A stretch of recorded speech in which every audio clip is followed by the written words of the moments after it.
I want to talk about femme fatales. Supernatural femme fatales.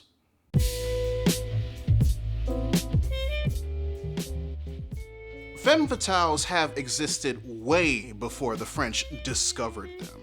Yes, the term technically means fatal woman, but there's been women that were fatal in both real and fictional existence since Mesopotamia. Take Lilith, originally from Sumerian mythology around 2000 BCE and later retconned into the Jewish version of Genesis as Adam's first wife before Eve, who rebelled against Adam's dominance because God made her equal to Adam instead of from Adam. Or Salome, the daughter of Herodias, that asked Herod to pay for his lap dance and sever John the Baptist's heads.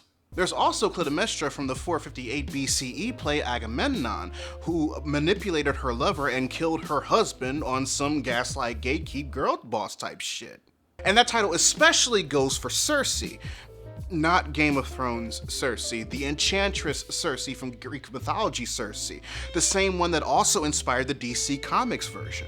Out of those four, two of those femme fatales are secular. Salome and Clytemnestra are grounded in at the time real world politics and religion. The other two, Lilith and Circe, are rooted in fantasy and mythology, supernatural.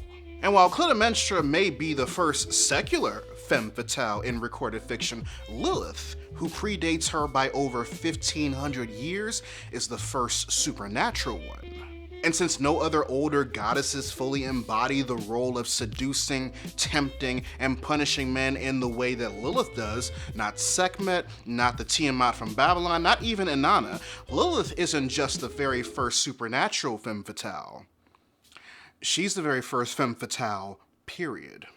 Now, I'm not saying that they're the better of the two, that's personal opinion territory, but history has shown us that between the two of them, supernatural femme fatales have kinda always been how society depicted fictional female characters like this. Unlike secular femme fatales, supernatural ones are exaggerated and inhuman. They're just as manipulated as secular ones, possibly even more manipulative because of what they are, depending on how they're individually written.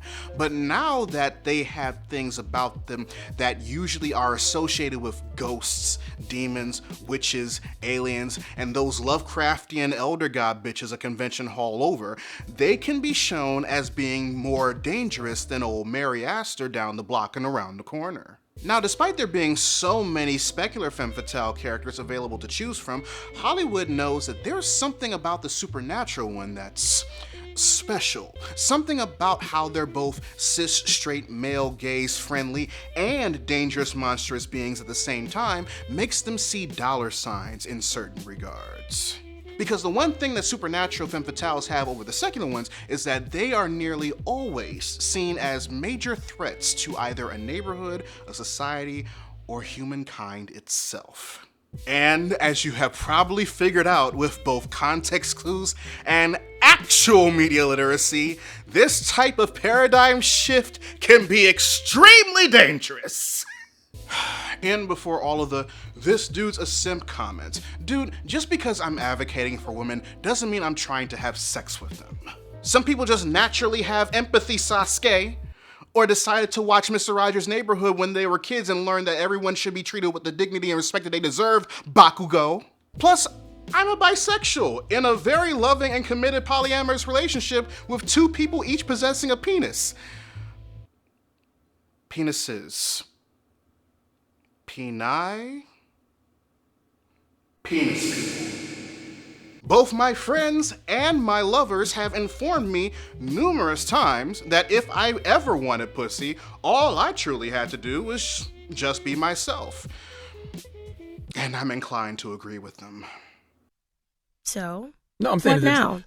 So, why especially if you're a woman? Well, that's because if used correctly, the supernatural femme fatale can cause lots of people to look at women, specifically women who are sexually and or mentally liberated, as dangers to society in ways that Karen Noir can't begin to conceptualize. And while I'll touch on why that's the case later on, 2 turn-of-the-century movies I've seen in the past made me realize this when I decided to revisit both of them with older eyes. Those 2 movies in question are 1995's Species and 2009's Jennifer's Body. And honestly, if I never stumbled on that Be Afraid _ tweet with their movies posters in it that inspired this video in the first place, it probably would have taken me a lot longer to come to that realization, real talk. Basically, supernatural femme fatale movies like Species and Jennifer's Body, depending on who is telling the story, can be used to both stir fear, maintain control, and create division, as well as warn others that this trope can be used to help perpetuate the likes of misogyny through all of those previously mentioned forms of totalitarianism. Because yes, those 3 things are heavy contributors to totalitarianism. And while I definitely plan on revealing how those stories featuring these types of questions can cause these things to happen in modern day society, especially in ways revealing how this archetype kind of successfully accomplishes the first few negative things I mentioned when it first dropped in book and movie form, one of the things you might be wondering is, what specific thing both exists and has the capability of making a movie or a TV show powerful enough to influence how many people treat women in real life? What is powerful enough to even be able to promote misogyny and totalitarianism in that regard? Well, readers, the answer may not shock you. Pretty much because the answer is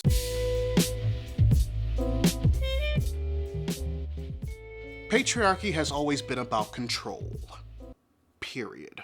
It's an incredibly delusional societal system that sees men, the stereotypes surrounding men, and the very concept of masculinity as superior to all else.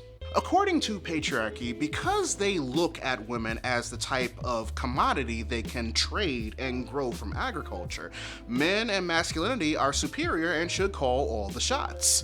This has been its mantra since its birth in ancient Mesopotamia. Obviously, the world wasn't meant to operate on just patriarchy, and other places around the world other than America continue to prove that statement to be true, first world or otherwise. Not only are women just as capable and uniquely strong in ways men will never understand, but just about every other societal system out there can easily blow a hole in its bitch ass, because those other systems don't have to rely on isolationism to outnumber one sex over another like patriarchy does. After all, the very existence of multiple genders and expressions outside of man and woman and non-heterosexualities thriving just as hard, if not harder, throughout recorded history invalidates the claim that the concept of masculine heterosexual dominance won't be the bitch that kills everyone's vibe. Let's look at matriarchy, for example. Matriarchy promotes love, family, community. All those qualities and ways of life easily flow onto egalitarianism, a societal system strictly about equality, both fundamentally and morally. Either one of those ideologies, if ever allowed to exist at the same time, would have easily been able to respect and coexist with each other, because both of them have empathy and unconditional love in their very core. But that would have only happened if they were either an equal number of men and women for egalitarianism, or more women than men for a matriarchy. If America was formed from matriarchy instead of patriarchy, then the boys raised under that social system would have been allowed emotional expression, nurture, unconditional love and support, everything associated with the stereotypes surrounding being a mother, and both the respect and celebration of the feminine. Even the concept of masculinity would have been different. Coexisting with queerness would have been as natural as breathing, because the matriarchal mold of masculinity would have been instinctually installed with the compassion, empathy, and unconditional love to resonate and respect every other type of individual out there. Patriarchy can't do that. Pride is in the way. Ego is in the way. Bravado and the need to display dominance is in the way. And when those brought up that way can't deliver on one or any of those qualifications, they get scared. And when they get scared, they get made fun of.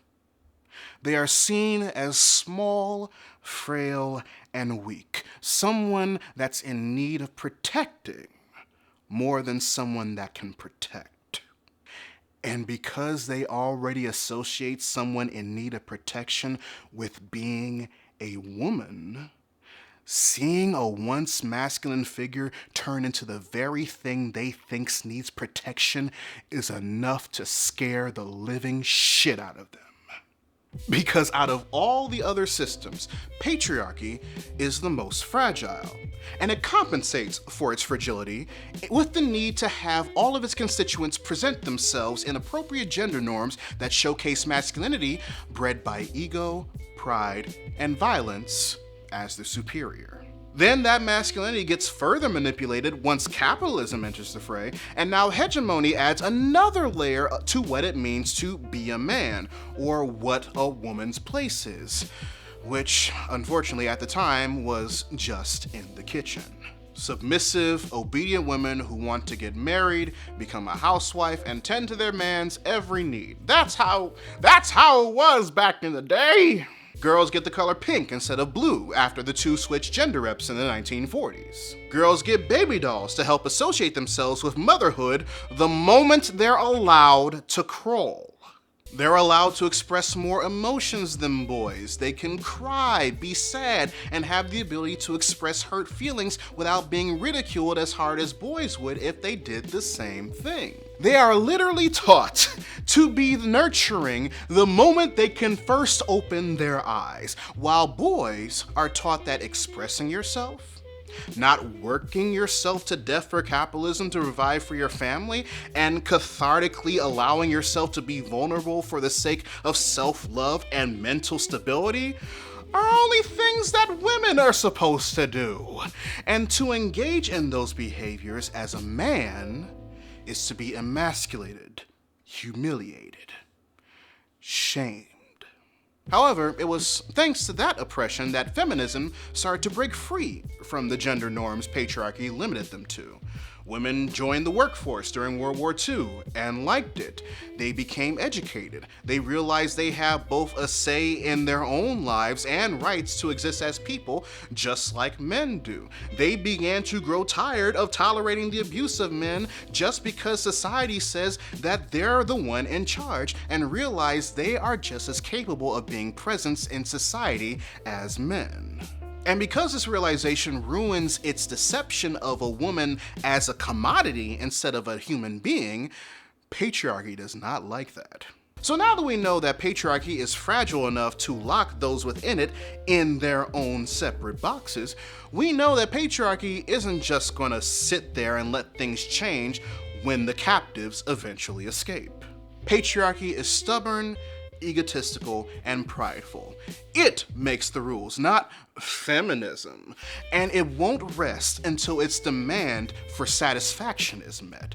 That means having to manipulate what it means to be a woman so that when feminism finally undoes the lock on the box and opens it to free its captives, they eventually and willingly choose to reject feminism's liberation, specifically because they've been programmed to distrust it.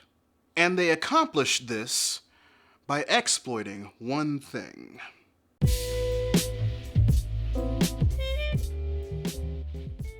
Sexuality can encompass many things: pleasure, reproduction, orientation, and the act of sex itself. But it also includes a person's relationship with their body, desires, and capacity for intimacy. True sexual self-understanding comes from exploring what feels authentic and right, allowing people to embrace or compassionately work through their evolving identities. Those who reject this exploration, often due to shame, insecurity, or repression, end up disconnected from themselves, whether they're queer and closeted or simply unsure of what they need to feel whole. Denying that inner journey limits growth and self-love, cutting off vital pathways to confidence and emotional intimacy. Even men, despite benefiting from patriarchy, are harmed by its limitations on sexual self-awareness. Masculinity often becomes toxic when men are allowed to engage with their sexuality only within rigid, heteronormative frameworks that preserve ego and dominance. They're discouraged from exploring what feels good unless it reinforces traditional power roles, and taught to avoid emotional vulnerability lest they be seen as weak. Or worse, objectified like the women they're taught to control. In doing so, they trade true intimacy and self-knowledge for the illusion of strength, remaining trapped in a system that prizes control over connection. So, if men struggle to explore their identity under patriarchy, imagine how much worse it is for women, who often aren't even given the choice to discover their own sexuality. For generations, patriarchy has decided what a woman's sexuality should look like, denying them the chance to truly understand their bodies, desires, and identities. These are parts of womanhood that patriarchy has always tried to control. And depending on how you were raised, you, as a woman growing up, might have felt this disconnect between yourself and yourself, until you were finally in a space safe enough for you to properly explore. Whether it was because your cultural background saying that expression like this from women should only be for the eyes of men, society made you feel like you'd be shamed in one way, shape, or another if you live how you actually want to live, or thinking you can't tell a penis motherfucker no. Patriarchy has made it so that guilt, shame, and the fear of becoming both a walking objectification and pariah kept a lot of girls and women from seeing what makes themselves tick, claim ownership of their vagina just like men claim their penis, and gain autonomy over themselves. This is what it means to either claim or reclaim one's sexuality, and women, under patriarchy, have been doing it for a very long time. Because of that whole commodity thing I mentioned earlier, women were given rules and guidelines they had to follow in order to fill their proper place in patriarchy. Their roles were that of subservience, modesty for everyone else except their husbands, and caring for others before themselves, even when it came to their own needs and desires, and/or taking time to discover what said needs and/or desires were. Those who step out of those roles and focus inwardly, aka learn that patriarchy has no authority over how they're supposed to express themselves, has no true control over their autonomy, and has kept them from unapologetically doing what feels right and exploring what feels good to them as individuals, were publicly shamed and ridiculed like Hester Prynne from The Scarlet Letter for having a baby out of wedlock via premarital sex, prosecuted and killed like the victims of the Salem witch trials, and labeled as someone debaucherously unclean with no sense of respect for themselves, like how patriarchal society views sex workers. And instead of seeing liberated women as reclaiming their lives from patriarchy and respecting each person's unique journey, many women, still conditioned by patriarchy or simply trying to survive within it, judge them instead. They play the "you give us women a bad name" card, clinging to respectability politics and patriarchy standards as the only valid ones. This mindset has long taught women to shame any deviation from acceptable femininity, especially when it comes to sex work or owning one's sexuality. And yes, I know it's deeply hypocritical. Patriarchy condemns sex work while being their #1 customer, but it was never truly about morals. It's always been about control. And if it can control women by saying going against the grain of a woman's place in patriarchy turns you into a corrupted witch of the wild slut filled with STIs because she serves every dick in the village at least 5 times a day, then it's going to do that. And with pop culture reinforcing these ideas, patriarchy pretty much made this practice part of its initial package deal if you bundle it with a phone plan. By the early 20th century, even as feminism made big strides, securing the right to vote, confronting domestic abuse, workplace harassment, and demanding political participation, patriarchy retained a reliable weapon, conditioning women to internalize their own subjugation. This tactic proved devastating even when reinforced through the media and pop culture. From 1940s nuclear family propaganda to sitcoms like Leave It to Beaver and I Love Lucy, women were shown that just because you're playing the role patriarchy made for you doesn't mean you can't have a little fun with it. All while daytime soaps warned housewives against reclaiming sexuality via tropes and stereotypes, equating it with lost morality. AKA, you don't want to end up like those women, do you? Across every wave of progress, this chamber in patriarchy's gun ensured control by disguising repression as aspiration. Because despite the progress women have made since the feminist movement began in 1848, patriarchy has adapted by cultivating a subset of gate-bound girls, women conditioned to embrace traditional gender roles and police others who reject them. These women, often upholding ideas like girls like pink and baby dolls, look down on what I like to call sovereign sluts.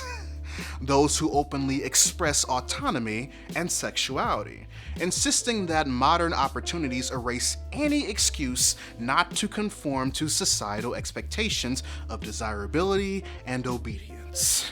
In doing so, patriarchy reinforces the belief that regardless of station or progress, women should ultimately remain silent, subservient, and grateful.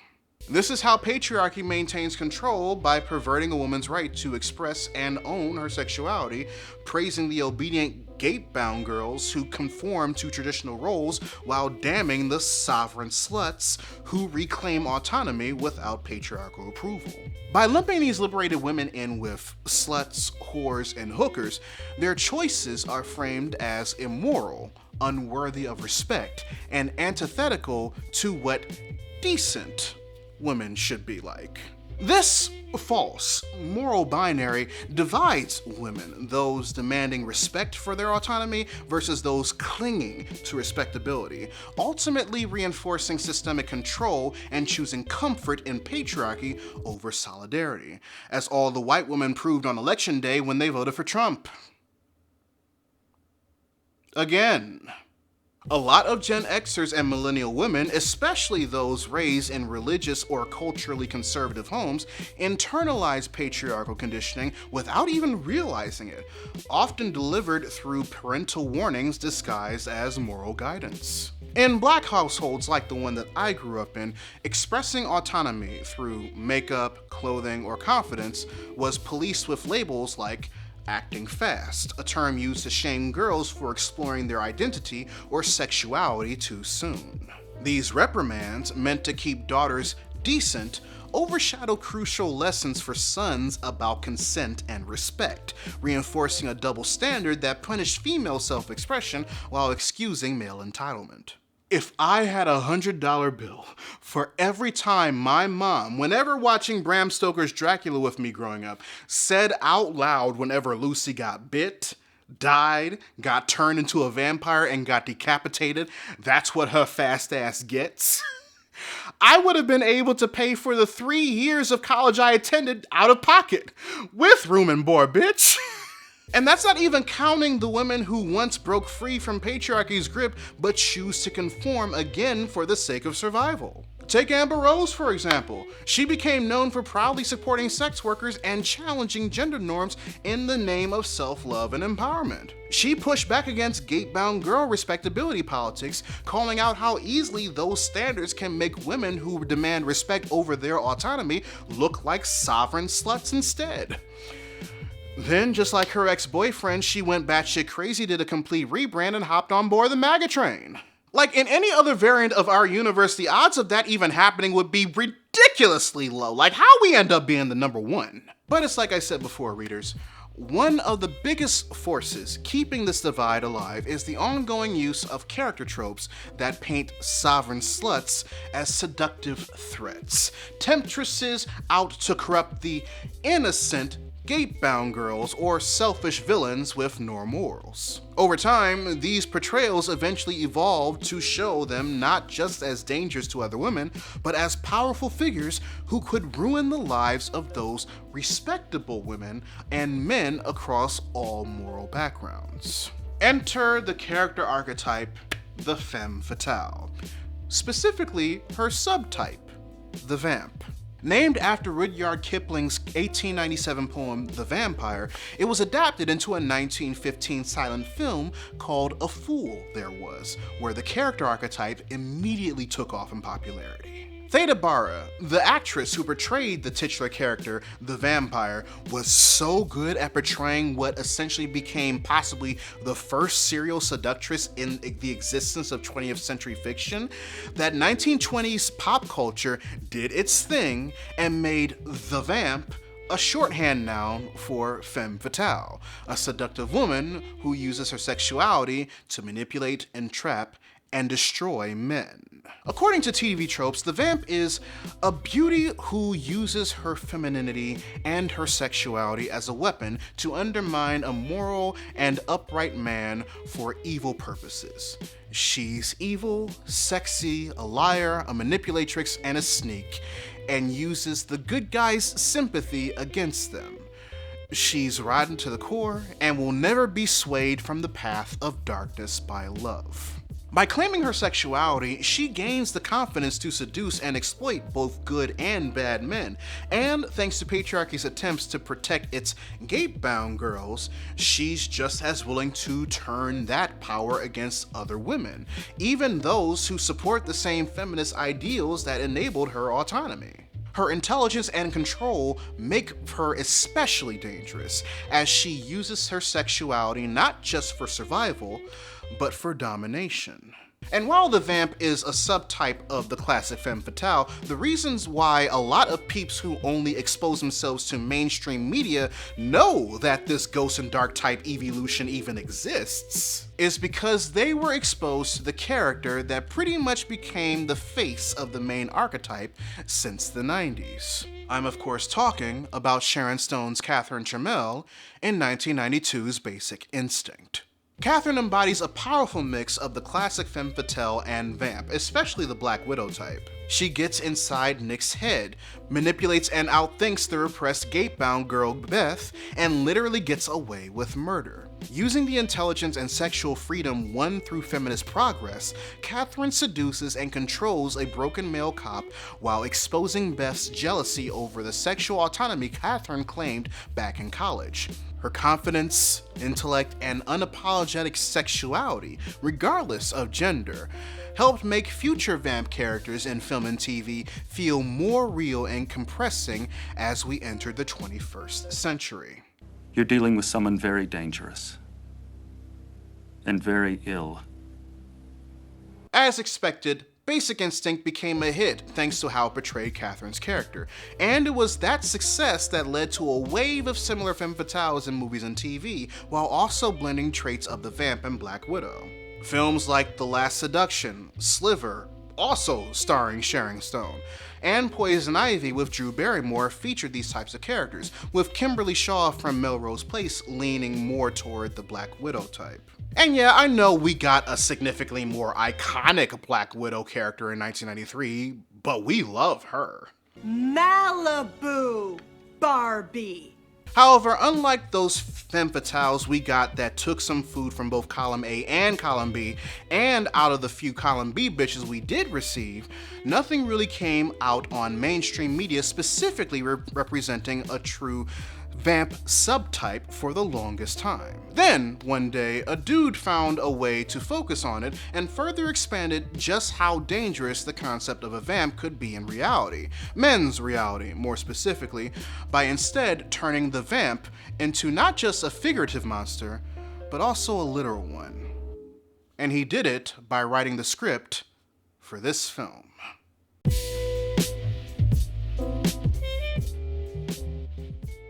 Species is a movie written by a man who fears a woman that's completely confident in her own prowess and sexuality when they're not under the control of men.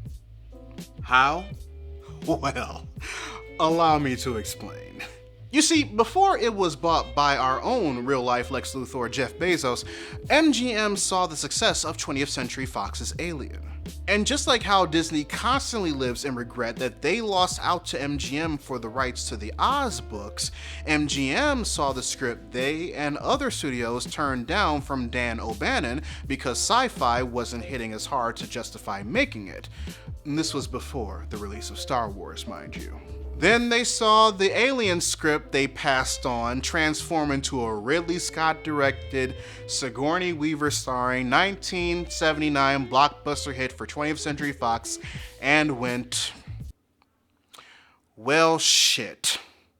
The only difference between MGM and Disney in this case is that Disney still tried to capitalize off The Wizard of Oz to make up for their mistake several times, especially after L. Frank Baum's work entered public domain in 1956. MGM, on the other hand, decided to instead learn from their mistakes, especially since the success of Star Wars: A New Hope started to make a lot of movie studios look at sci-fi in a different light and decided to try and make an Alien franchise of their own. And while it took them a bit, a script for a sci-fi thriller named Species, written by Dennis Feldman, ended up on MGM's front porch. It was about a woman named Syl, a human and alien hybrid created by the US government, escaping captivity and wreaking havoc on humanity while being hunted by a black ops mercenary, an empath, an anthropologist, a molecular biologist, and her creator. And honestly, considering this happened in 1993, 1 year after the release of Alien Cubed, I think this script had MGM at alien-human hybrid. So Feldman accepted their offer after realizing they'd provide the best budget to make it. They then got Roger Donaldson to direct it as favor to his former agent turned former MGM head, Mike Marcus, and got Friday the 13th producer Frank Mancuso Jr. on board as well, knowing that the two of them would goon out over H.G. Geiger's work together if either of them knew. It was pretty much a blind date actually, MGM set them up for sure. With that combo, the two of them proceeded to create what would be MGM's own erotic take on the Alien franchise.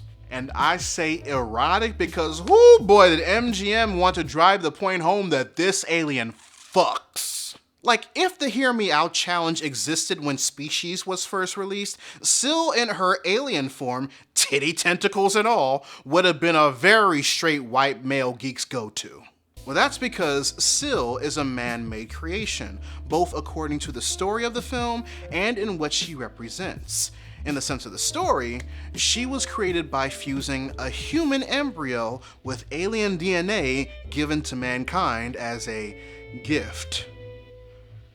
When she escapes in a failed attempt to kill her, she metamorphosed into a fully developed woman, running off her instinctual desire to breed and reproduce, terrorizing Los Angeles for 3 days straight as a result. Over the course of those 3 days, Syl learned how to seduce men with her femme European features and remove the competition while doing so, eliminate those who tried to take advantage of her or get in the way of her survival, and learn how to use the grace, sympathy, and empathy a lot of women give each other thanks to growing up in a man's world, something that she experienced from most of the women that she met over the course of her escape, to her advantage. All while dealing with existential thoughts regarding her creation and purpose. All that plus her strength, her alien abilities like regeneration, and other things that'll get me demonetized if I showed them here on YouTube. And the possibility of the human race being wiped out if she's allowed to successfully mate with a man in order to procreate her species, made Syl an incredibly dangerous threat that, in order to keep the human race from extinction, had to be stopped at all costs. And it's in that reasoning and how she goes about adapting to the world around her while enacting it that we have what she represents. And we only know what she's supposed to represent because of the film's unintentional yet natural sense of camp. Because Species, if you haven't seen it yet, is definitely what you'd expect a 90s B-horror movie to be like. It had a theatrical release, yes, but it was filmed and produced with the feel of those "this has been formatted to fit your screen, edited for television" movies that started playing after the Saturday morning cartoons were over at noon. However, there's a subset of fans who love that shtick because the camp will be better highlighted thanks to it having that stigma, thus making said camp easier to spot and appreciate in ways others would appreciate Rocky Horror. Not saying this film is up there with Rocky Horror, but considering it hit this status almost immediately after its release, especially because that was the same amount of quality they put into making it, that kind of tells me all I need to know regarding if I could take this movie seriously or not, whether I should take this movie seriously or not. After all, this movie is about a sexy alien that can look like a sexy lady that wants to sexily procreate. Why should I take any of this seriously if I can see the camp from down the hall as clear as day? Well, that's mostly because just like the edited for TV feel of Species helps highlight its camp for you to better notice it, the camp itself amplifies everything involving Syl learning the ways of the world and applying what she learns over the course of it, in order for you to better notice that the story is trying to condemn her for it. I mean, why else have Syl opening her eyes the day of her execution be the first living being we see when this movie starts? It wants you to sympathize with a girl in a lab experiment who's about to be executed, so you're rooting for her when she escapes and tries to survive on her way to Los Angeles. Yes, she kills the female conductor that was nice and protective of her, but that was when she was going through changes. Now she's this white chick with features that European beauty standards regularly nut to, excited for life like Ariel was on her first date with Prince Eric. She also learns how easily women help her because of her naivete, making her vulnerable to male manipulation. Be careful here. Yes. The movie focuses on Syl to make you sympathize with her early on, so that when she starts attacking and killing people, you feel uncomfortable for having rooted for her. Old dude she went home with and didn't know what the word no meant definitely was justified for a lot of people, especially since that dude was clearly written to be a living embodiment for 90s asshole men, and only Andrew Tate dick writers would say that he didn't do anything wrong. But it's harder to justify when she kills the woman in the club she saw as competition, the nice guy who didn't expect anything from her after taking her to the hospital, or the woman at the store she manipulated by pretending to be a victim of assault to play the "we women have to stick together" card she didn't even know that she had in her deck until the day before. Hey, you're gonna help me, please? Oh my God, what's the matter? All this was done to make us uncomfortable and possibly regret feeling sorry for Syl at the beginning of the movie. It's supposed to mirror the effect of someone about to get in over their head after a montage gag, or the punchline of a SpongeBob cutaway bit, when they're about to be a bird owner for the first time and truly underestimate how often they're going to shit all over their room if they let that bitch out of this cage. Yes, I know that's oddly specific. I've been watching a lot of Shenpai lately. Leave me alone. However, thanks to the film's natural overall campiness, the amount of self-cringe that the writer, producer, and director want you to feel for kinda rooting for Syl makes you aware of that being the initial goal. It's only thanks to the self-awareness we gained from watching these highly ironic and exaggerated feats of manipulation across men and women alike, we see that Syl was made as a warning of what to look out for in a woman that uses her beauty, naivete, and/or sex appeal to get what she wants, or is willing to take advantage of any man even if they aren't pieces of shit, or will stoop so low as to use female solidarity and empathy to betray her own sister and save her own skin. Syl was created by a man in the 90s Hollywood when they lagged behind the progression of third wave feminism. And she was created to be not only titillating for straight male audiences, but also establish and reinforce patriarchy's fear of female independence, thanks to her eventual display of hypersexuality and the lack of empathy she displayed across the movie. She is a visual representation of how scary and dangerous a woman completely in possession of her very freedom, autonomy, and sexuality can be to both men and women alike. As we established previously in regards to tropes and stereotypes in fiction, Syl is our femme fatale vamp. And because the entire family is underneath the sovereign slut umbrella because of what I said in the previous segment, it's very easy to see how patriarchy played a hand into how it thinks we should have felt about Syl by the end of the movie. Especially when you take into consideration just how subjected Dr. Laura Baker is to such propaganda according to how she looks at ladies that are just as quote-unquote loose as Syl. Well, she wasn't exactly smothered with a mother's love or taught good manners, you know what I mean? And it's not because she's the only other woman in this movie. No, she's really on the gate-bound girl shit I recently explained. She doesn't dress like a slut that wants to get noticed by every man in existence because she clearly had both a mother and an upbringing that taught her how to respect herself. Whatever the fuck that means. She's opinionated just by her profession alone and stands her ground when challenged, but not in a way that makes men intimidated by or uncomfortable being around her. If anything, these aspects about her probably helped her catch the dick of the bland-ass main character co-worker played by Bud from Kill Bill that both she and Syl had been wanting.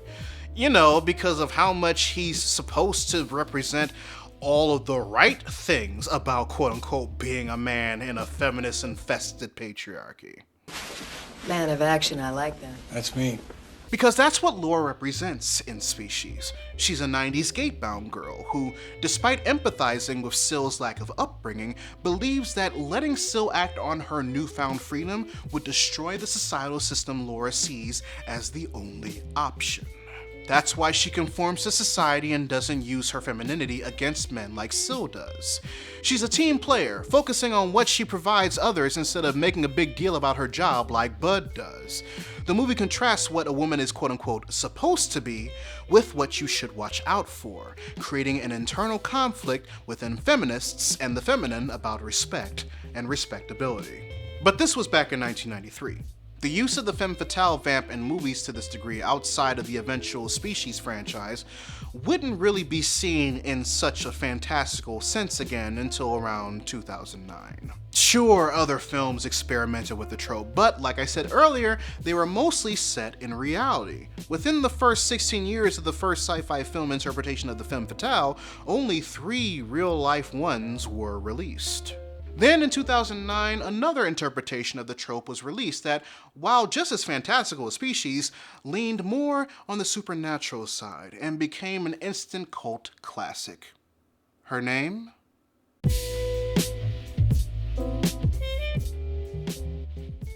"2009's Jennifer's Body isn't like those other girls. Not only because this was the first horror movie in America to feature a femme fatale vamp as an antagonist in a fantastical sense since Species, but because it was also written by Diablo Cody, the American writer of Juno and the woman that loves to play into camp and satire whenever writing about the struggles of womanhood to emphasize the point.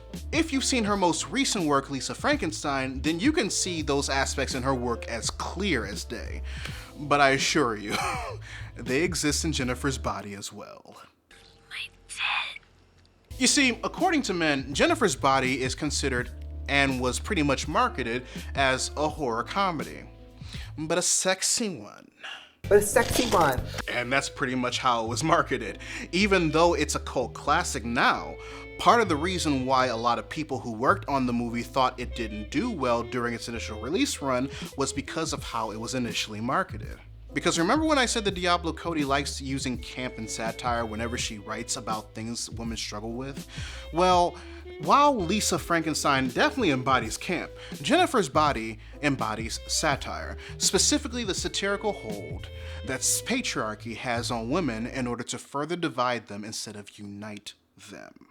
That's how the trope was incorporated into the plot, after all. Jennifer, a very popular and sexy cheerleader who knows she's a very popular and sexy cheerleader and uses it to her advantage, gets snatched up and sacrificed as a component for a ritual cast divination spell. She comes back possessed by a demon to the shock and horror of her geeky best friend Needy, and shares that through her utilizing her natural-born talents to get her prey, she's now a man-eater, literally.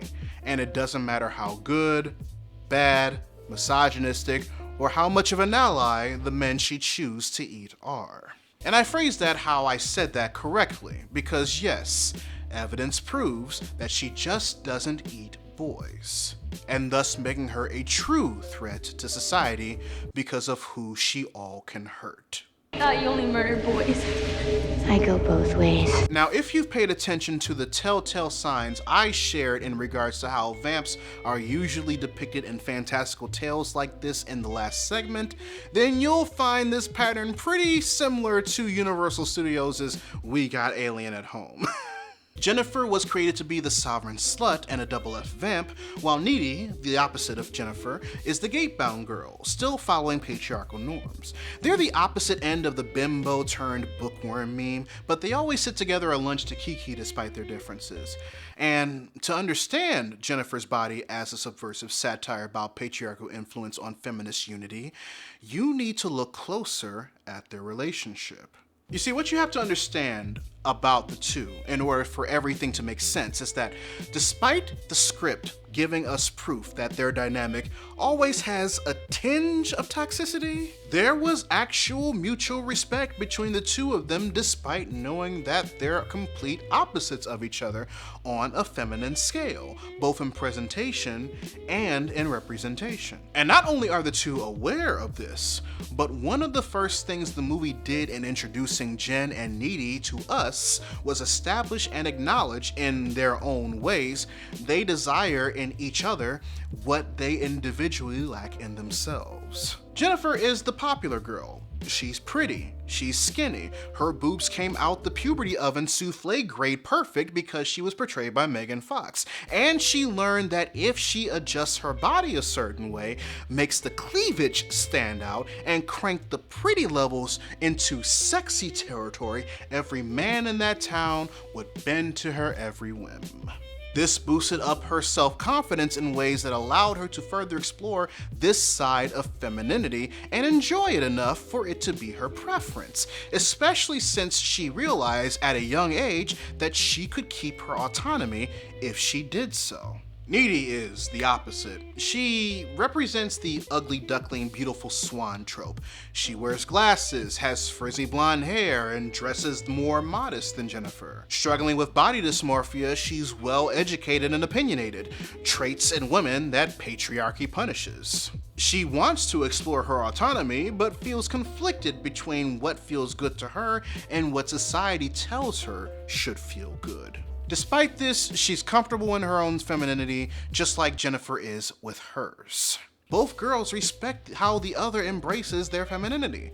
Jennifer admires Needy's intelligence and perseverance, wishing she had those qualities and wants to be around her more because of it.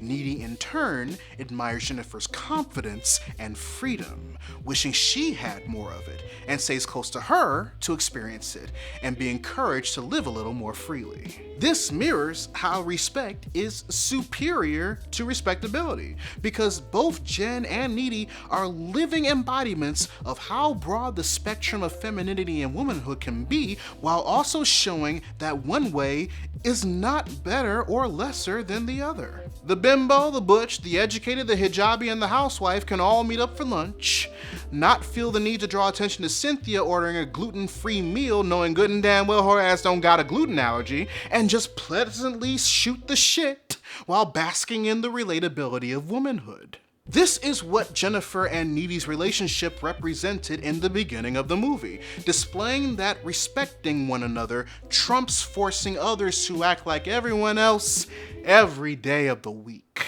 Because as you see when the plot happens and events unfurl, respectability starts playing a more prominent role once Jen and Needy's relationship starts straining when Jennifer turns into the vamp, and Needy transitions into the gate-bound girl that was once tempted by the sovereign slut.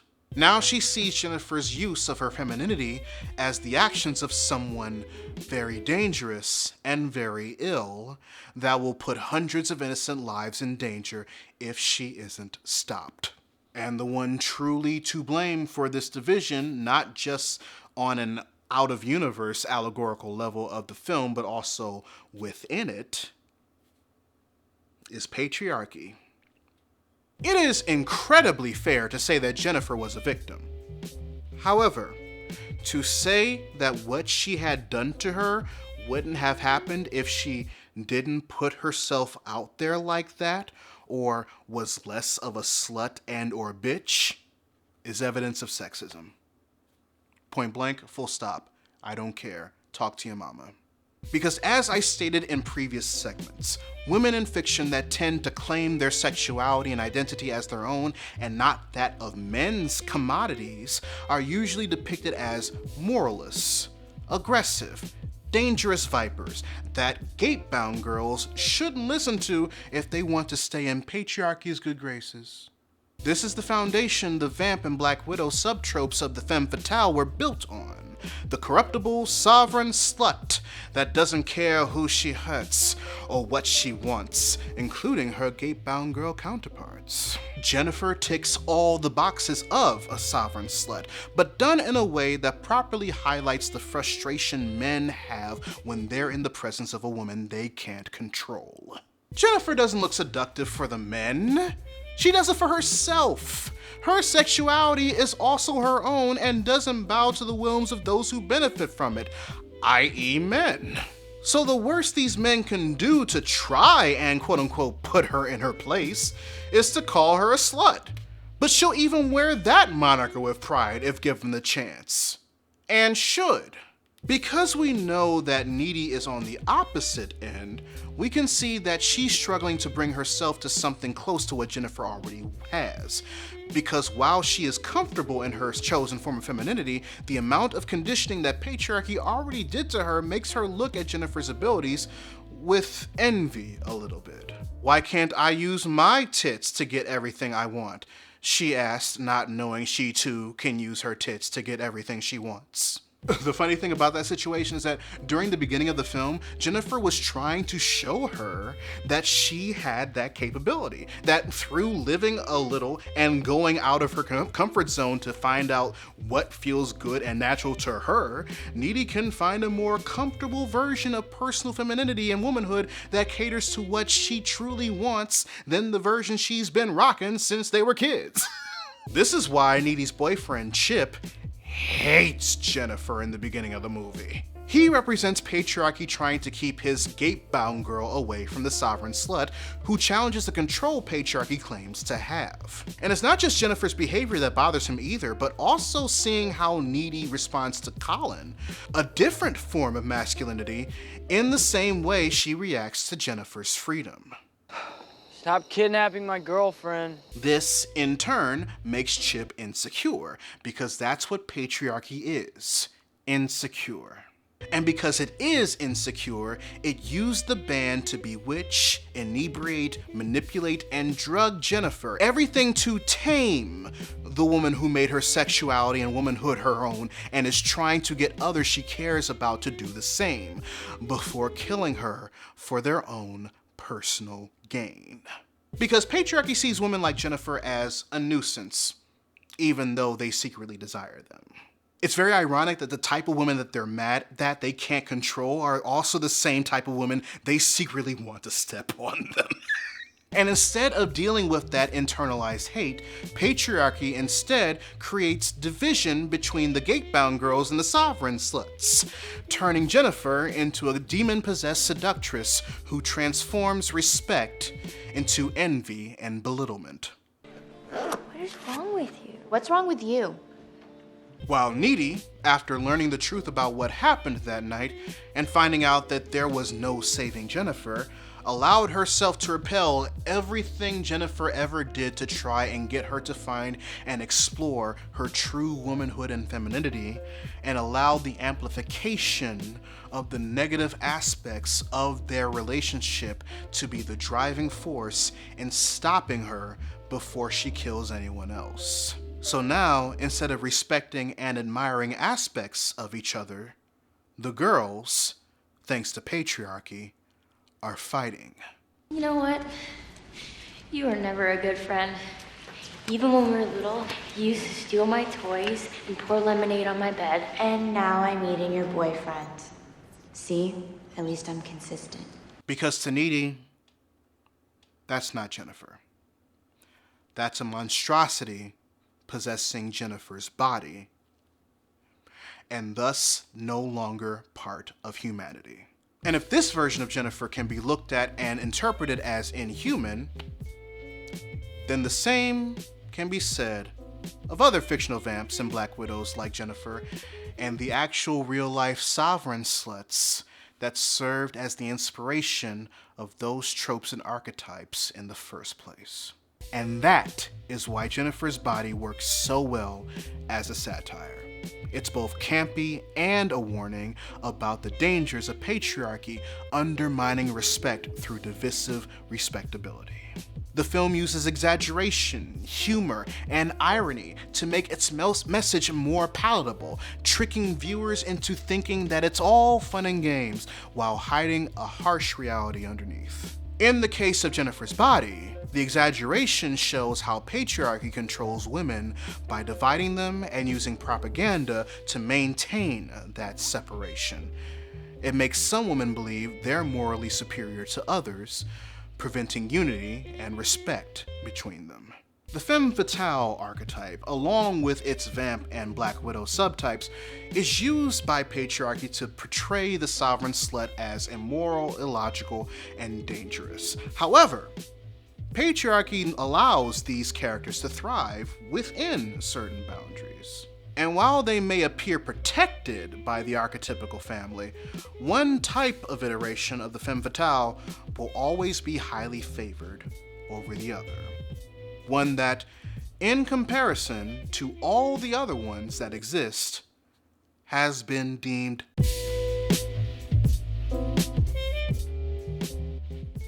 In regards to media literacy and the like, one form of the Femme Fatale has a better capacity of getting people to see liberated women as a threat to society than the other. This is also true for the subtypes that are the Vamp and the Black Widow. And what those forms in question are exactly is whether the Femme Fatale in question is secular or supernatural. As we've learned in Basic Instinct, a secular femme fatale, a character grounded in reality, is capable of a lot. Their power comes from psychological manipulation, sexual charisma, and emotional cunning. Shut up, I can't roll my R's, leave me alone. They usually act on their own. The choice to be this way is theirs and theirs alone, and their motive can be anything from personal ambition to greed, revenge, or just the simple thrill of it. She's not only the cause of men's downfall, but is also just as cunning as she is corrupting. Once again, there's a reason why Catherine Trammell has been the poster girl for the archetype for the longest time. But fantastical versions of the Femme Fatale, Vamp and Black Widow included, bring their own skill sets to patriarchy's table that the secular version can't. The robots, the experiments, the sirens, the Fey Touch, the witches, the vampires, the devils, the demons, and all the aliens that roll up their windows and lock their doors whenever they have to drive through the Milky Way ghetto. Everything that doesn't physically exist in this reality with respect to the concept of religion, the concept, not the practice or execution, calm down, y'all, counts as supernatural. And it's because of who these femme fatales are, and both what they are and what they aren't, that make them better literary devices for the purpose of segregation and separation among women. Syl is a human-alien hybrid. Jennifer is possessed by a demon. Together, they fight men. And they fight men with abilities they possess not only rooted in their connection with humanity, but also abilities that aren't derived from anything human at all. Syl is a Canadian blonde-haired, blue-eyed supermodel and can attract her prey with just that.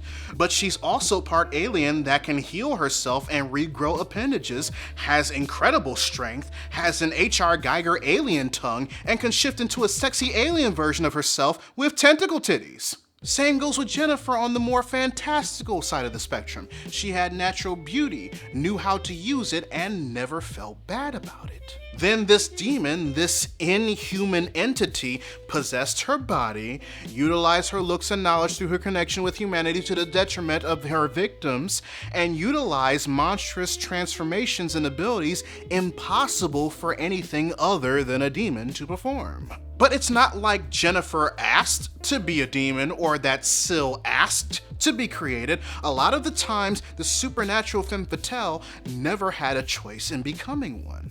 If anything, one could say that becoming a supernatural Femme Fatale is the reason for them being a victim of a specific yet easily satirical aspect of patriarchy and its need for control. This is painted under the guise of the supernatural Femme Fatale possibly being driven by external forces, specifically the non-human aspects that she was either born with or claimed by. And it's in the actions of the non-human aspect of her utilizing the connection to humanity that these women have to its advantage that starts allowing us to paint a picture of humanity no longer being associated with the women that these non-human aspects usually claim. Because of this, while the secular Femme Fatale is still a woman at the end of the day, the supernatural Femme Fatales become monsters. Dangerous creatures that look to bring an end to our way of life because they either lost the humanity they once had due to an outside force or were never born with humanity to begin with. It paints a picture that even on a secular scale, supernatural versions of the Femme Fatale family are the ones we more than likely reference whenever we engage with other people. And it's thanks to the concept of quote-unquote the other being capable of looking like any cute and or sexy femme, any woman, at the end of the day, can be fatale. And you wouldn't find out that they were until it was too late. The irony is that in the case of Syl and Jennifer, these women are seen as monsters who threaten the very existence of a male-dominated society, but it's the very society that turned them into monsters in the first place. Man made Syl to isolate and study her, thinking they had control. She became a Femme Fatale vamp because she learned and adapted to the outside world the more exposure she had to it after her escape. Jennifer was turned into a vamp thanks to the actions and desires of men who looked at her as nothing but a commodity, a means to an end that only they benefited from. Both Syl and Jennifer are the results of the actions of men, and this is reflective of why these archetypical characters are better written as victims in contrast to secular Femme Fatales who are in complete control over their destiny from start to finish. And because pop culture is so influential, patriarchy has used it to portray sovereign sluts as dangerous or inhuman via the supernatural Femme Fatale and their subtype offspring instead of going the route of being genuinely seen as a victim. But today, secular Femme Fatales, including Catherine Trammell, are mostly seen as powerful and even admirable by both women and men, believe it or not. What used to be the Brothers Grimm style fear conditioning meant to keep kids out the fucking woods doesn't shock people anymore. Like, what we tolerate now will flatline a moviegoer who saw Gone with the Wind opening night. And that's because modern feminism came far enough to where people are way more supportive of Femme Fatales based in reality relatable to our own. When that appeal is lost, the Femme Fatale stops being a warning and becomes more of an aspiration, someone who survives and thrives in the world built to control her. And people relate to that.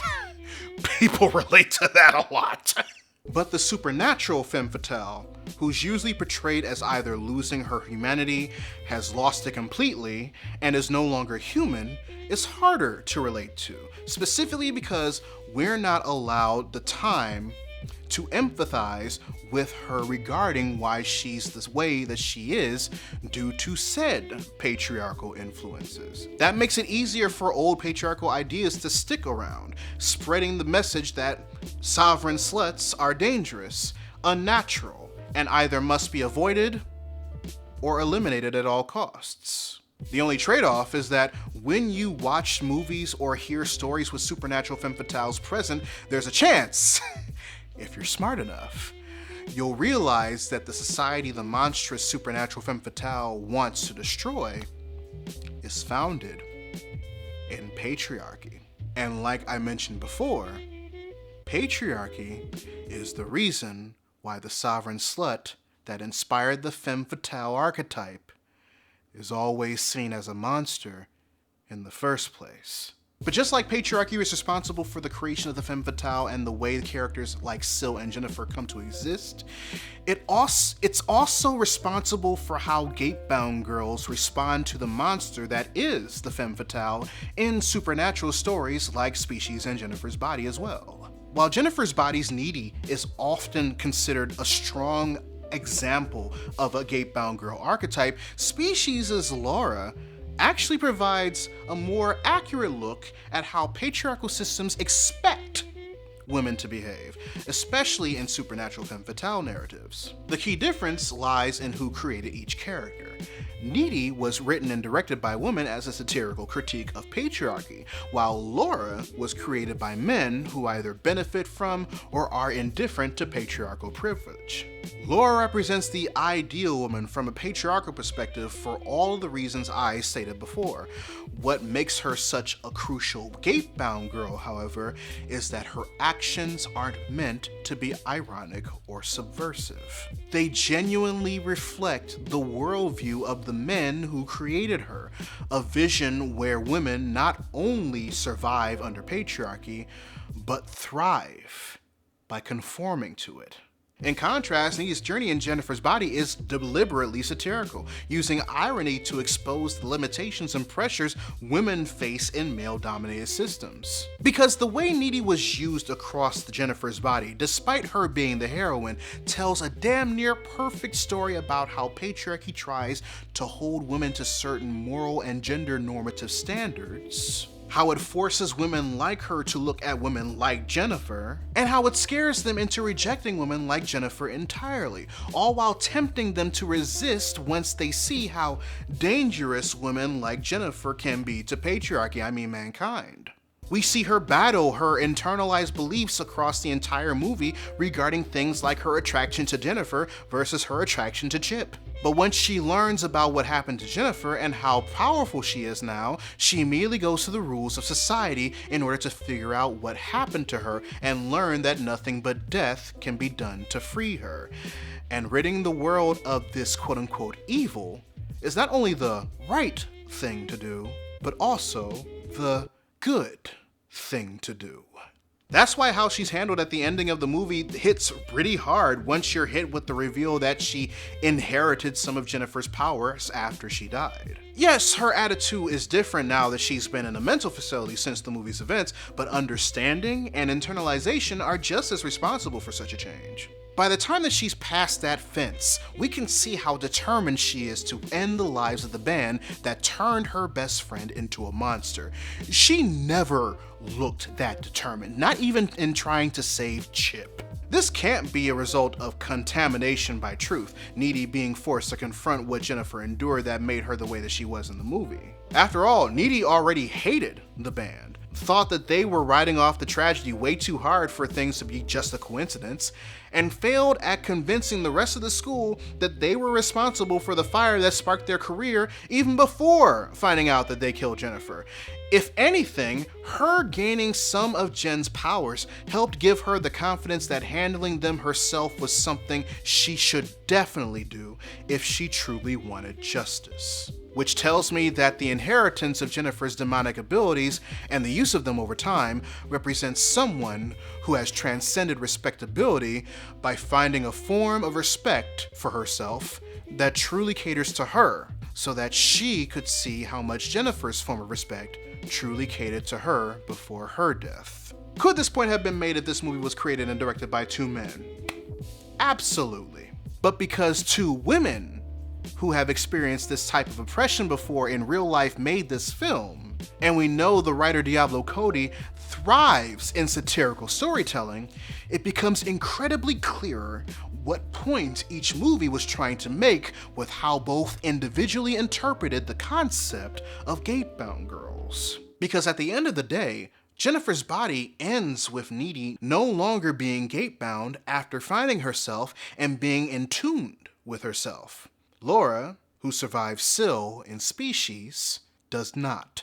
He was half us, half something else. I wonder which was the predatory half. In supernatural or fantastical stories, gate-bound girls play a bigger, more complex role than in secular femme fatale stories. When these characters survive to the end, they often appear empowered, making it seem like they have autonomy. But in reality, they're reinforcing patriarchal values. They're used as relatable point of view characters to subtly convince the audience that the seductive, dangerous, sovereign sluts, like white men, are dangerous.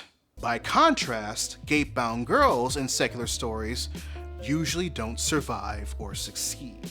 They all either deal directly with death or their very downfall by the femme fatale's hand and rarely get the chance to confront or stop her. In these stories, gate-bound girls don't protect patriarchy, they just enforce its rules. But in modern storytelling, that's no longer enough. Just watching a femme fatale betray and manipulate another woman isn't as effective as reinforcing patriarchal ideas. Now, stories need to show that the gate-bound girl is stronger than the femme fatale, someone who can stop a powerful, inhuman, sovereign slut from causing destruction. That way, the gate-bound girl becomes a safe model of empowered womanhood, while the femme fatale remains the cautionary tale.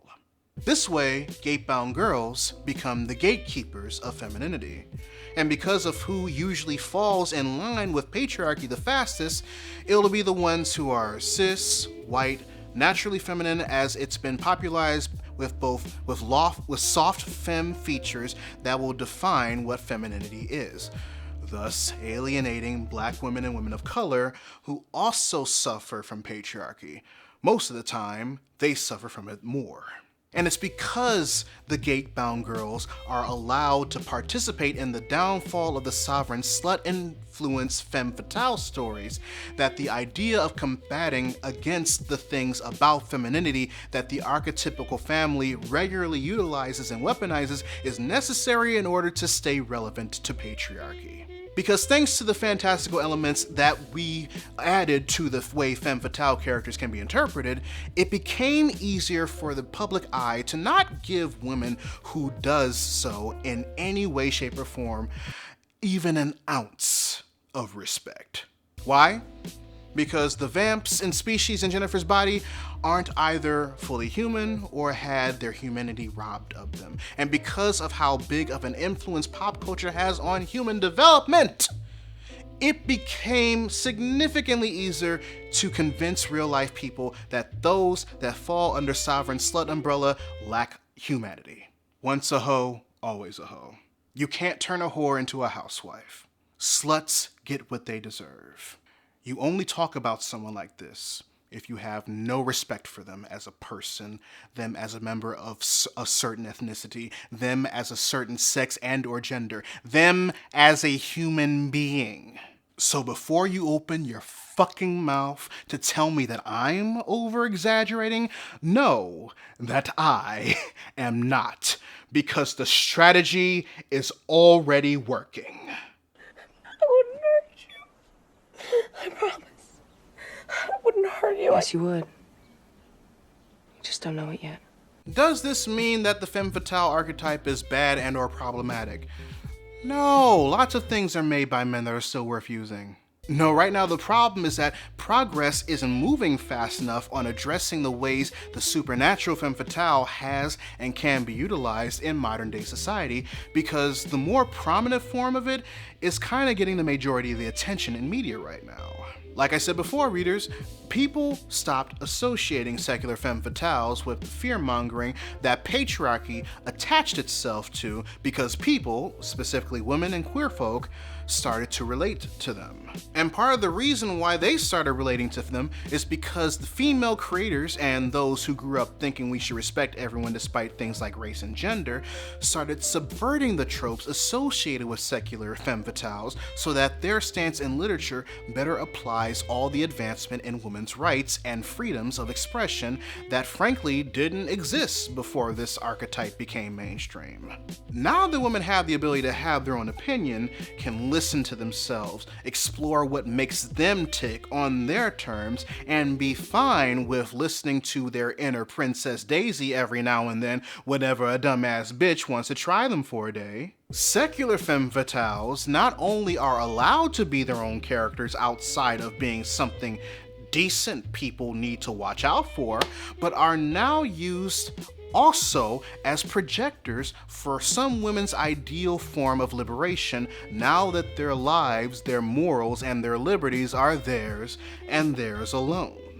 It's the reason why Catwoman isn't just a one-dimensional cat burglar anymore. It's the reason why everybody loves Atomic Blonde. Advancement in important social issues has helped and caused the reclamation of the secular femme fatale because of how much media revolving the archetype came out in comparison to the supernatural femme fatale characters, and society has accepted that. But the important bit is that if that type of change can happen with the secular, then it damn sure can happen with the supernatural, especially considering that the very first femme fatale was a supernatural femme fatale.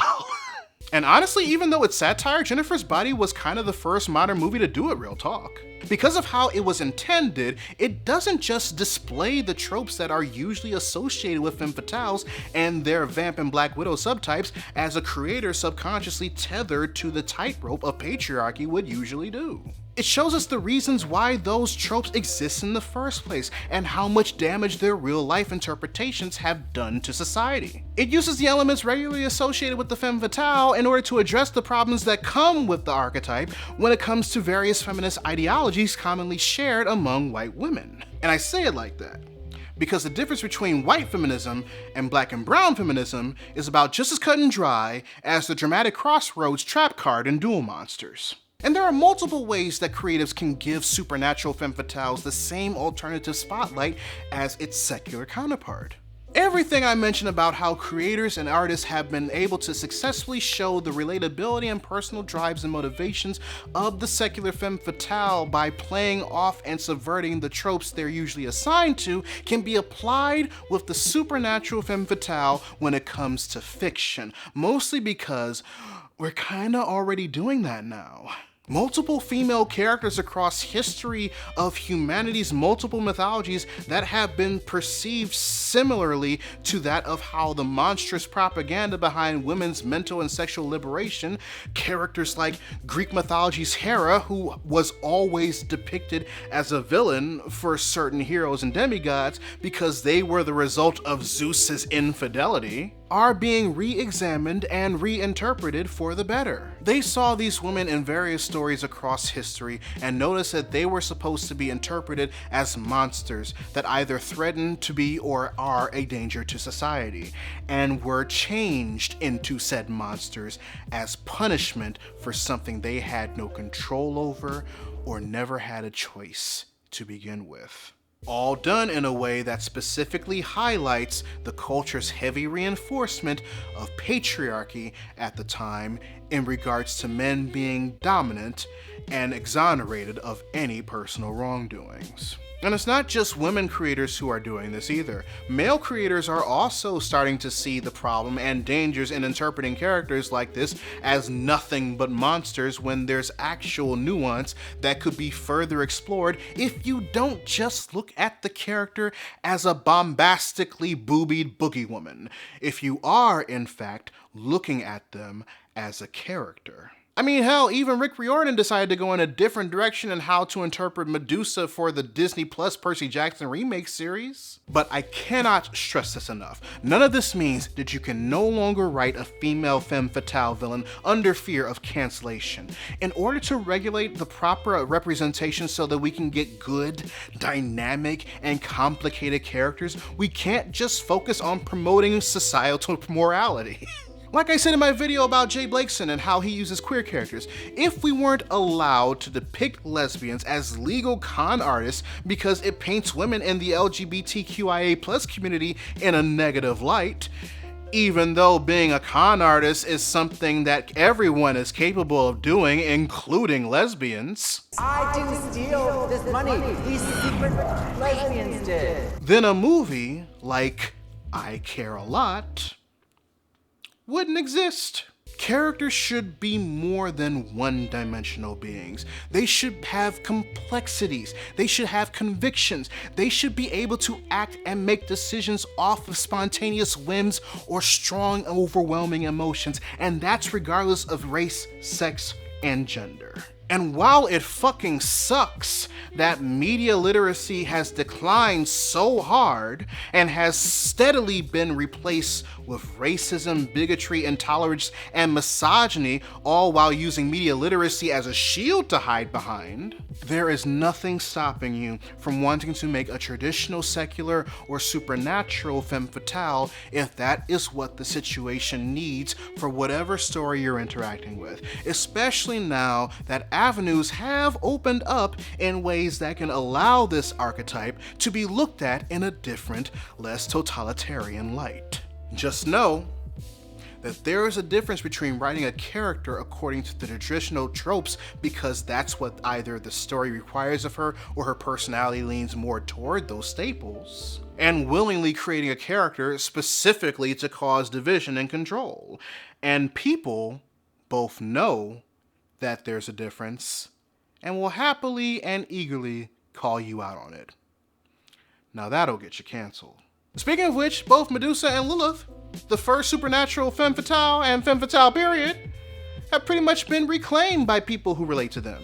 These figures are now seen as symbols of empowerment, even while people still recognize that they were originally shaped by male-dominated ideas and ideals.